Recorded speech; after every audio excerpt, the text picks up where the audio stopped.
We would like to acknowledge the Bundjalung people, traditional custodians of this land where we record this podcast, and we pay our respects to elders past and present.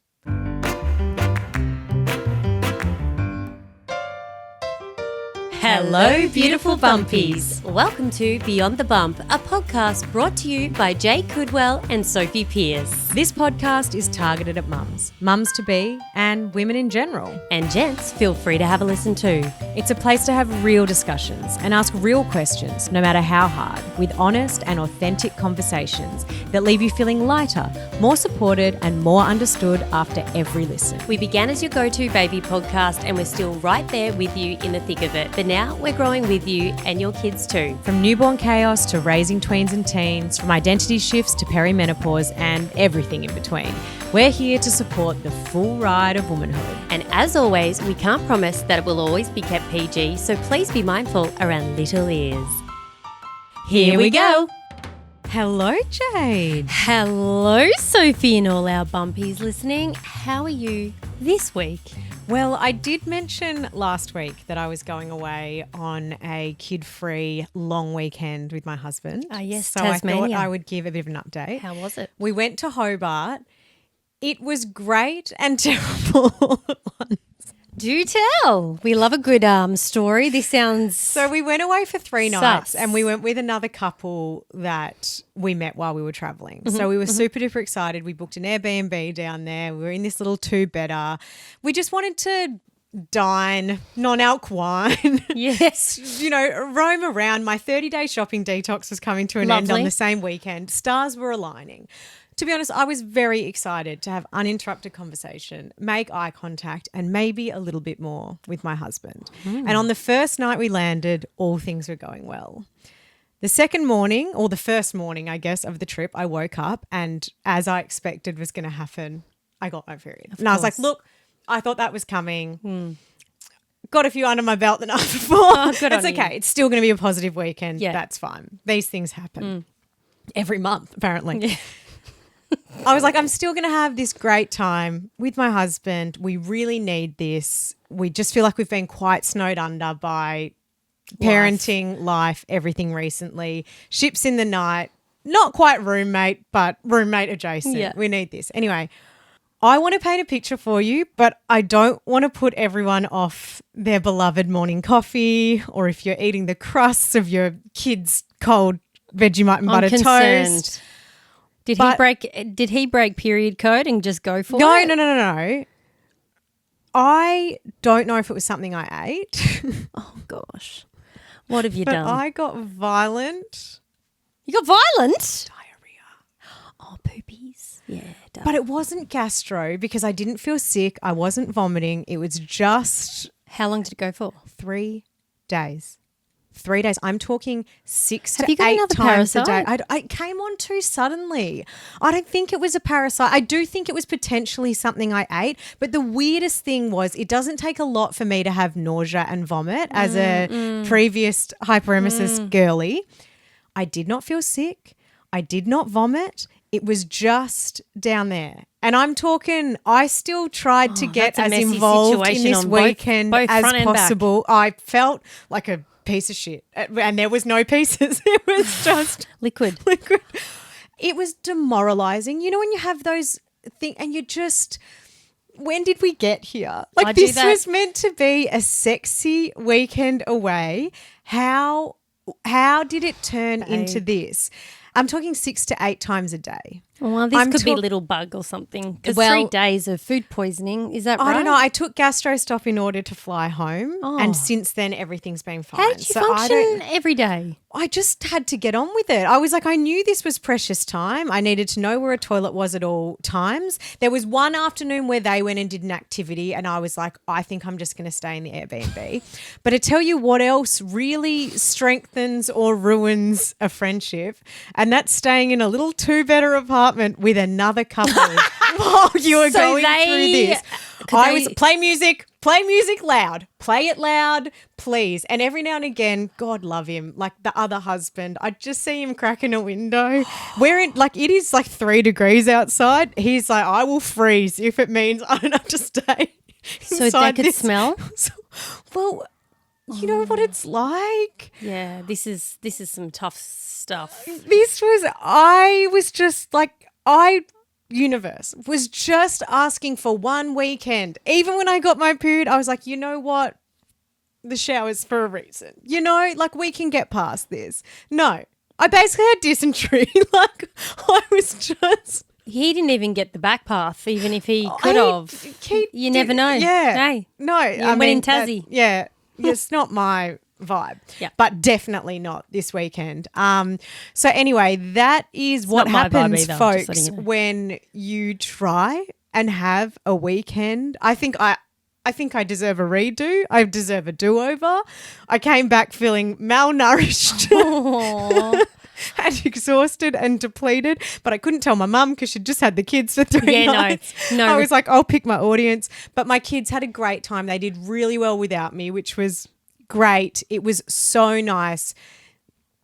Other than the shitting through an eye of a needle, having a break and being really excited to see them again. It was really beautiful, but I still think I deserve another one. And how was it being just you and Nick together? It was so nice. Yeah. And I think something about the 3 nights is there was no rush. It was, we could have some time where I'm just sitting there reading my Kindle. We can have some time where we're just holding hands and we're walking and no one's talking. There was like crying, you know, like real laughing until you're crying and being like, you're really funny. I forgot this. You're a great guy. You're really, really funny. And also I think being with our friends, because we met them when we were traveling, we have had 0 time with them without kids. Like it has always been interrupted. Always got to go put so-and-so to bed. Always like coming in and out of conversations. Beautiful, beautiful friendship already. And there was like compatibility in the way that they wanted to do as much stuff but also chill as much as we did. It wasn't go, go, go, and it wasn't do nothing. It was really cool. And actually, you know, if there's any couple I'm going to be in that vulnerable situation around, they were great. They were really respectful and didn't make me feel any more shitter than you were, humiliated than I already was. But I just think this is just classic parent. It's like when you finally go on your holiday and you all get the flu. You know, you've been there. Oh, I know. So that is me. How are you? I got bunnies. Yeah. Yep. Tell us about them. They are cute. Yeah. They are. Have they filled a void we were trying to fill? Yes, always. Whenever I'm stressed or whatever we say, I think someone said, oh, no, they're really difficult to like, I was going to say parent, but like just care for. They're not when you always have animals. Like I am a animal lover, obviously, and we have a lot of space for animals. They've just slotted right on in. Yeah. They're the cutest. They slide on floorboards. So I don't like the floorboards. So they just stay on the carpet. I'm getting a little pen so outside in the afternoons they can have a little bit of a grass play. Yeah. I've obviously spoken a lot about Yumi having some anxiety at the moment. For her to have this companionship, it's just so beautiful to see. Yeah, it's also really nice for me in terms of like nervous system regulation. It's getting the teenager out of the bedroom to all play. It's beautiful. So far it's a win-win. And they didn't just get the bunnies. I was like, this has been like leading up to if you're going to have bunnies, you need to know how to care for them. You need to research it. We're going to write little charts. Like we prepared by getting excited by, you know, seeing like a little food pyramid of what you can give every now and then, what they can have sort of sometimes, and then what they can have all the time. And every one of those girls have to be on clockwork. And now Yumi, I don't know if this is a pro or a con to her, but she's realised she's old enough to be able to unstack the dishwasher and get $1. And she's like, oh, I'm only doing the bottom bit because I'm over it. I'm like, that's fine, that's 50 cents. And she's like, but... And is the 50 cents something to go towards the bunny? No, it's whatever they want at the end of the week. They've just got to do chores. And it's not really like, obviously money is the incentive for them to be able to get a squishy or whatever they want. But for me, it's about setting them up with little jobs which end up being life skills. You know, you just unstack the dishwasher. If everyone else gets their kids to do them without paying them, good on you. But pocket money is the only way I've been able to get them to do anything. And sometimes they will. Like, usually it's a good sign if Mia's going to unpack the dishwasher for no reason. I know there's something she's going to ask for. So, yeah, it's just been a good system. Bunnies are on that system, feeding dogs. There's a lot of chores I can throw at them. And we're not telling every Bumpy to go out and buy a pet. We'll tune back in a month's time and see if there's any interest still in the bunny. I'm actually just... But for now, positive. It's great. I've been looking outside and we've acquired like 7 magpies. They've come out of nowhere and they all synchronization?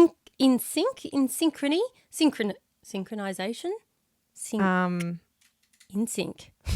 In sync. Ba, ba, ba. No, they just all sing in the morning. Some people are like, I am petrified of that. I hate magpies. That's Dr. my Dolittle. worst. I do. I feel like the bunnies come to me all the time for cuddles. It's because the magpies aren't coming for the bunnies, are they? No. But yeah, anyway, enough on animal chat. It's been fun. It hopefully will continue. Hopefully no dog eats anything and we're all happy as Larry. What else is happening? I've been a bit flat because I'm just going to say it again. My life behind the scenes is just an effing shit show.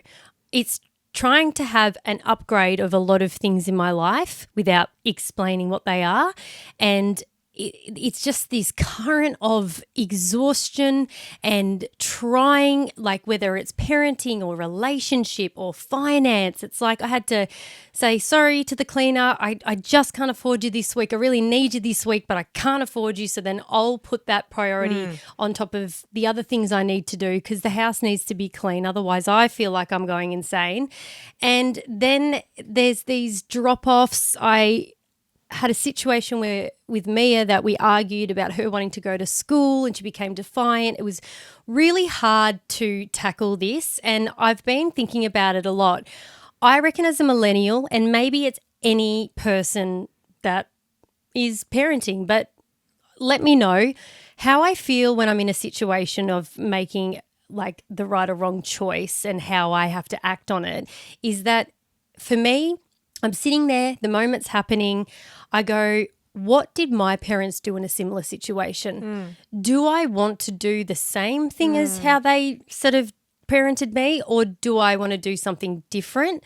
Then I go through the thought process of, okay, I'm going to make this the decision of how I want to act, and then I go to how the frick am I going to do that?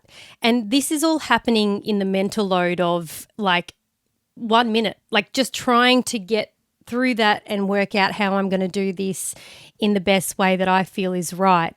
And it doesn't feel right because you've got a child yelling at you and saying, the opposite to what you are. You're trying to keep them safe. There's a lot of things that are going on. And then switching that in the one day to my 7-year-old that has just the anxiety of drop off, the separation anxiety has become out of control.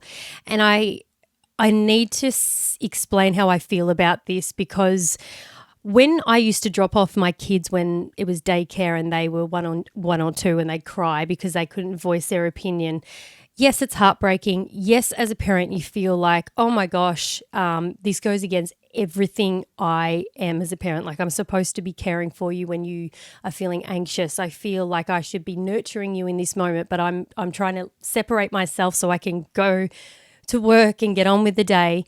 But when it's a 7-year-old, this is a bigger child with bigger feelings, with a bigger voice, with words, and it is like soul destroying. Like lately it's been like the fear in her eyes of don't leave me now. The reason that I have been leaving is because we've worked out with the teacher that it lasts for only 30 seconds when I rip the Band-Aid off and she's completely fine throughout the day. So it's the separation anxiety just leading up to me leaving. But that moment there when I'm looking at her and she's screaming saying, don't you leave me like this, don't you do it, Mum, please, I'll do anything, and she's getting worked up and she wants to kick and scream, I just think, what the fuck am I doing? Like, this is the only time I want to hug her and be there for her and say, hey, everything is okay, you're safe. And don't get me wrong, I do this all the way leading up to this moment every day. I've done it for months, but this is like to a point where you're like, I have no more tools to help you other than walk away. And then I cry in my car on the way home. I feel so exhausted mentally because I just feel like a shit fucking mum. I know that it's not me essentially, but like I have had to handle that. My husband's been going to work at like 7:30 in the morning. So I've been doing all these drop-offs and every morning it's like, okay, I wake up and think, I got to fight this today. Oh, you like saddle up. Totally. And nothing gets easier. Nothing makes it easier walking away from a child, even knowing, like the teacher said, 30 seconds she was fine. Like, yes, that makes me feel happy, but like I know that I have to do that all again tomorrow. So just for full transparency, because it's gone for so long, I am aware that it could be an age developmental thing and she's sort of not processed the next step of whatever it is, but the anxiety is there and I've booked in to see a pediatrician. A pediatrician will then have the tools and work out what's going on. We're also going to do a Vanderbilt test. So my husband and I do it. The teachers do it. We take this test to the pediatrician and we basically just start ticking off everything to come to hopefully a conclusion, or not even a conclusion, just something that can help us and help her move through this situation. Yeah, because I'm just so not used to having this happen at this age with a child. And for anyone out there, please let me know if you have gone through it or you are going through it, because it does feel a lot different to the younger kids and the younger years, but you know. And I think even in those younger years, like I'm going through it with Pearl, not wanting to go to bush kindy, then knowing she has a great time when she's there. It goes against, you know, I think us as parents nowadays, it's, you know, kids should be seen and heard. We need to take on their opinions. No means no, all of this stuff. And then all of a sudden you're faced with this thing where they are so clearly telling you no, and you somehow need to work out, is this a no that I'm, and then in your other ear it's going, boundaries. Has something happened? You guys don't, your generation doesn't set enough boundaries. Come on, boundaries. And the other side's going, but listen to your child. That's what I'm saying. Is this, and it is such a mind fuck. Yeah. And I hope this validates you and doesn't make you feel any worse in your exhaustion. You are going through, and it's been, I mean, any Bumpy listening to this, it's been going for a while. You are going through a season of parenting. Let's just focus on the parenting. Let's not even focus about anything else happening in your life, where you are so, and this, I think people are going to listen to this and go, yeah, that's parenting. But it just feels like you are so constantly having to make these decisions that you don't know if you're making the right decision. Yeah. And I feel like this is parenting where we go on kind of roller coasters. I think we can all agree that there's some stages of parenting we go through and we're like, oh, this is feeling really natural. This is feeling really, I don't know, big questions come up or whatever, but there's some ease to it. I just think you've been in this really long-standing period of not having that ease and having to really be like consciously making these decisions. Am I making the right decision? Who the fuck knows? Throw caution to the wind. Keep going. Totally. And I said the other day, I was reflecting and I absolutely adore my kids, but I am just at the moment so sick to death of parenting them. Like I feel like there's no wins. Like there is absolutely no wins at all. And it's just hard years. And I was sort of saying that, like, it's so funny when you're not a parent and you sit there and you're like, I want to have a baby.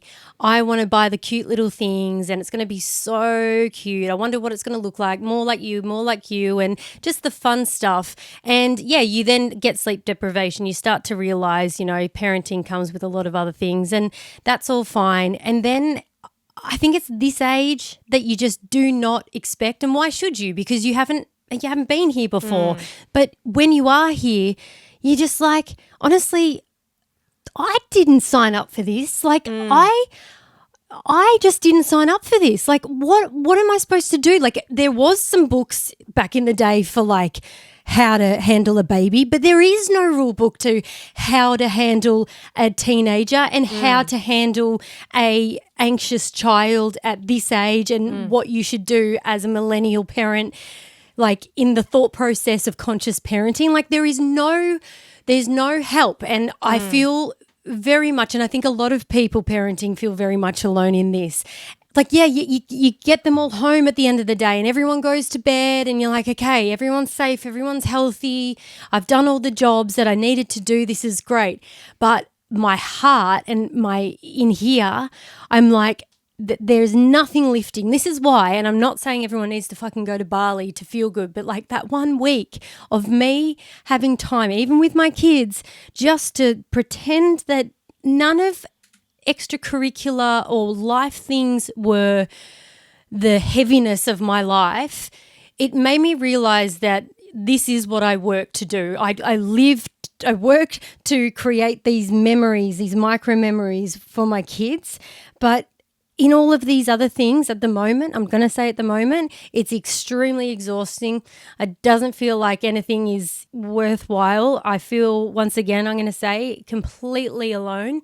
And it's not great. But I don't want to end on that, because I've got that one person in my head going, don't you dare complain about your life and your kids. So now I'm just like, don't tell that person to shut up. I'm concerned though, because you said none of it feels worthwhile. Talk to me about that. No, it's just I know that it's a phase in life that everything's tricky, and I think sometimes, like, to be a bigger person and in mental health, because I'm very much aware of where I'm at, I like to look at all aspects of my life and go, okay, right now work's hard, but this and this is working. Right now, relationship's hard, but, you've got a handle on this.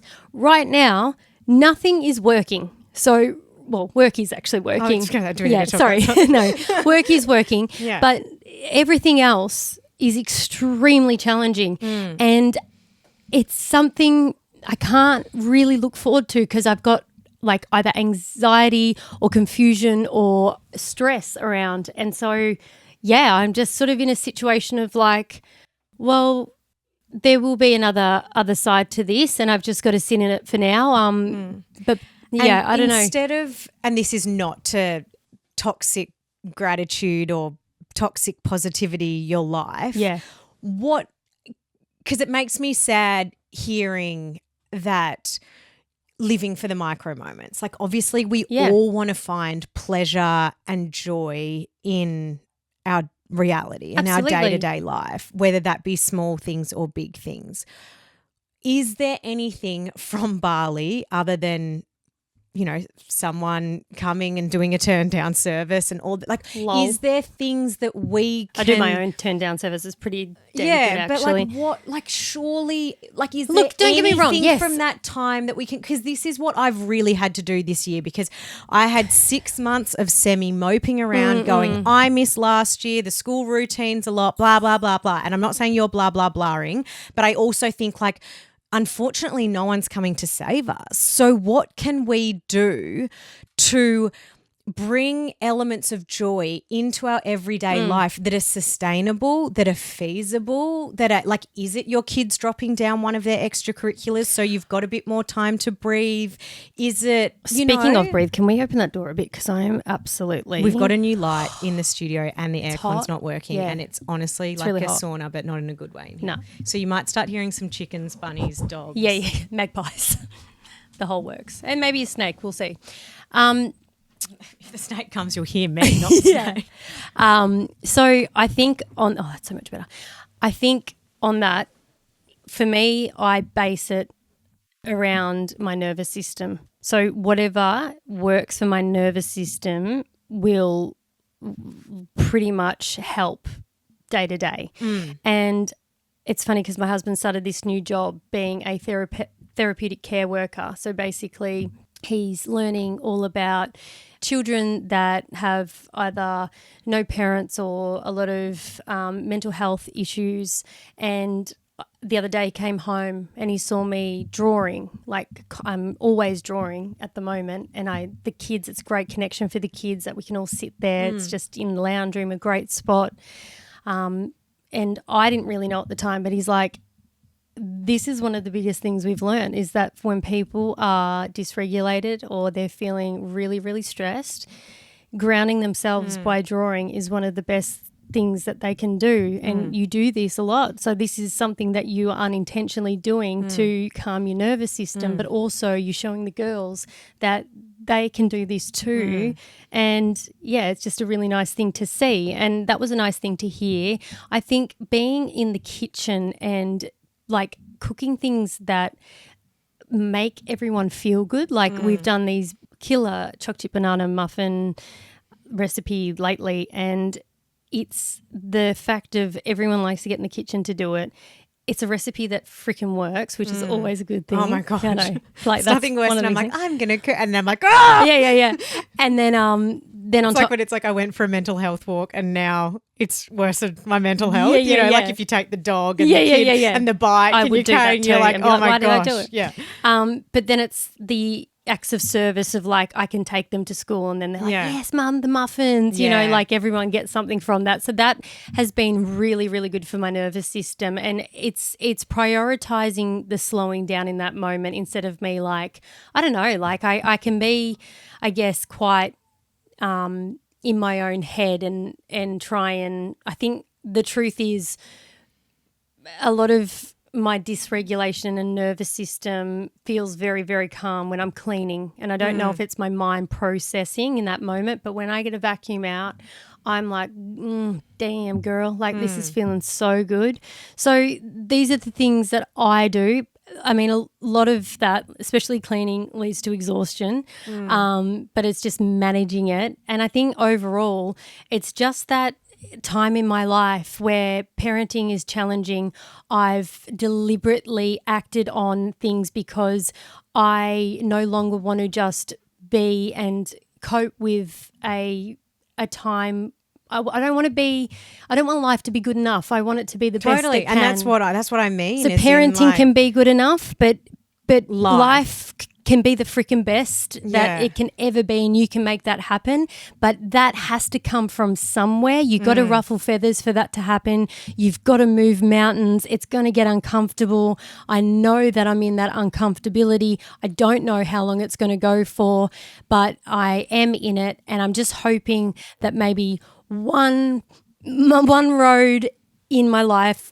Love the podcast. We could do it 7 days a week. It'd be great, but then might turn a little bit not great. But like one of those, if they can lighten a tiny bit, then I'd feel pretty damn good. Yeah. So look, I got no advice other than that this is just the journey that I'm in. Yeah, but I do think listening to you, and this isn't even to offer advice, but it just sounds like you're the happy. No, well, I'm not. I'm just got a lot on. You have a lot on, and potentially you are depressed. But like, I think the source is quite clear. Yeah, I don't think I am. I think You're overwhelmed. Yeah, and I think that it sounds I'm like drowning, the things that you need to do less. And I know that comes with an eye roll because don't we all?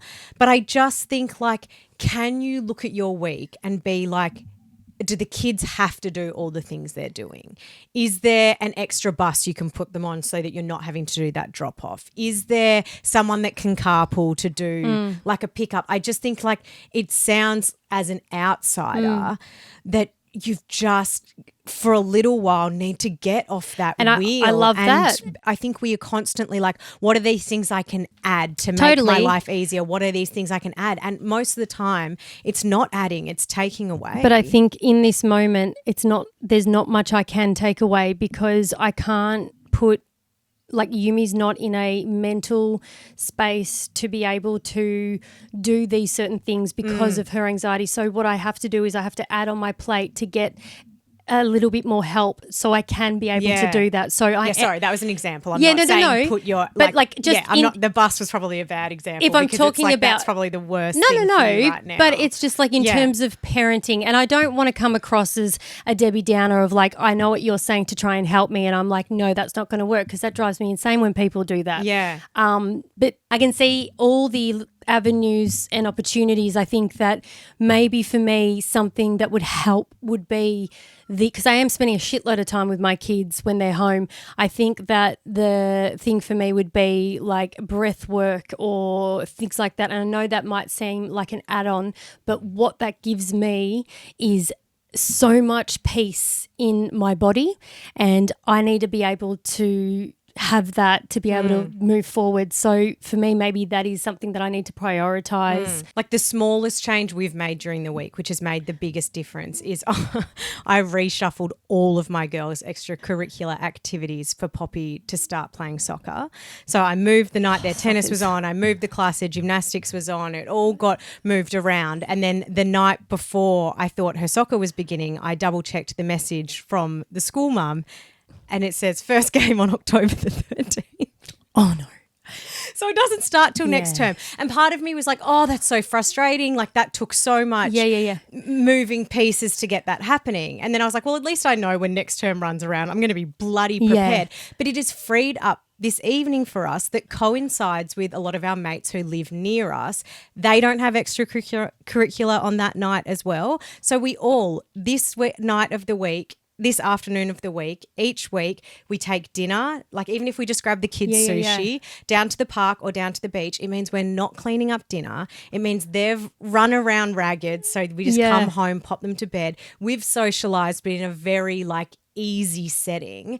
And it's just been this really simple thing that has made this massive difference and like added ease rather than adding unease. See, for me, and this might be, I don't know if people are either like you in this moment or me, but I get overwhelmed with being around kids and being around other people. That doesn't make it easier for me. Like if I was asked to join like a dinner with everyone running around, the kids are all happy, it's not making me feel safe. Like I feel very much on alert, and I don't know if it's an ADHD thing and I get really easily overwhelmed. Well, that's very true.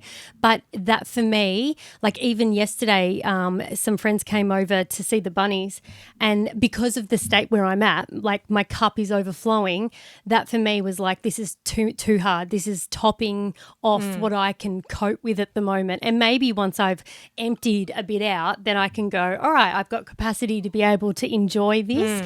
But for now, I'm like, I'm in this zone. Could it be just with your family, like no one else? Like as in my kids, and just go out? Like just, so there's not one more mess. So there's like something that's just I agree. I would just get takeaway, because this is the other thing. I sound like get the violin out, Jay, but we live on a farm. I have to put fucking chickens in. We need to get like animals have to go in. It's not easy. My husband's gone back to work. He leaves before 7:30 in the morning. I have double the role than I've ever had before. It's just a lot of pressure, and I think that it's just we're all finding our new normal of, and I haven't really thought about that, but this is it. We're all finding our new way of how we're going to make this work, and I'm sure we'll get a groove, and if we don't, we'll have to change something up.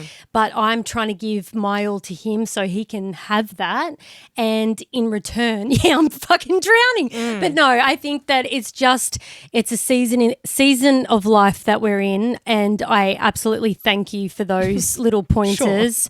No, but they would work for a lot of other people. Like if people are thinking, fuck, I'm just over the monotony, maybe that is a sensational way to be able to go, hey, let's just go and do this, because it works for them, and that's great. And I'll probably do that when it warms up and I am not as overwhelmed, and I can do that. Like I can plan those little things to go, who cares? I don't have to do this tonight. It's just right now it's a little bit tricky, but that's life. How depressing. Wow, I'm so sorry, guys. No, you don't need to say sorry. Can we I'm going to do a recommendation, because I feel real awkward of just sharing all my feelings. Have you watched Sterling Point on Prime? I don't watch things, I'm sorry. You don't watch anything? No. You watched Heated Rivalry. I haven't watched. I read Heated Rivalry. Oh, I you haven't didn't watch it? I watched Off Campus. You watched Off Campus. Yeah. So this I probably is, watch one TV show a year. This one is up there with Off Campus if anyone's wanting to find a show. It is just really... I binged it in 24 hours. What's the vibe? Oh my God. It's, I don't want to take too much away. Also, I'm the shittest person at recapping anything, but I'm just going to give it a 5 out of 5-star review. Spicy? No spice at all. Romance? Somewhat romance, yes, but a really cool story, a lot of twists. It's based in Canada, so it was really nice to just see that side of the world. And yeah, I loved it. And everyone on the social seems to be raving it about it too. So get that in ya. We did have a funny story that came in that I don't know if this is going to make you feel better or worse about the teen years ahead, but it was about lying during teen years. Great. The latest episode and wild teenage stories. Have I got one for you? I went to an all-girls private school, and in our last year, more than one girl lied to their parents and travelled to Thailand to get boob jobs. One skipped our school camp to do it and said they were at school camp, and they both managed to hide their new massive implants for a few years. They were over 18, so I guess it was legit from the surgical facility's perspective, but still wild. Holy shit. So one, they've got breast implants. They've been able to just cover them. But can I just say, no one can judge that because they're going through puberty. So they'll be like, well, maybe they're yours. But also, surely someone gets alerted if a kid doesn't show up to school camp. I don't know. Not back in the early noughties. Yeah, nah. You'll like this one. This is just about millennials. It's no way you wrote a 5-page essay without AI, buddy. We wrote them without even reading the book. If that is my not husband us, to a T. it's me too. I couldn't study. So Spark Notes or whatever it was called. yeah. I would actually say, the teacher would be like, Jayde, did you read the book? I'm like, no, I watched the movie. Didn't even do that. Absolutely hopeless. Anyway, Bumpies, we hope you have a bloody ripper weekend. And Jayde, I hope you have a better week. I will, because it's actually my cousin's wedding. So my good. favourite person in the world. She's getting married. Yeah, so that's going to be great, and I'm going to be a bridesmaid. So good. Can't wait to see. Bye-bye. Bye-bye. Thanks for listening to this episode of Beyond the Bum. If you loved it, please leave us a review.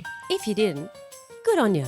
You can find more Beyond the Bump goodness and keep up to date by following us on TikTok, Instagram, and our Facebook group page. We'll leave the details in the show notes. Until next time, Bye-bye. bye-bye.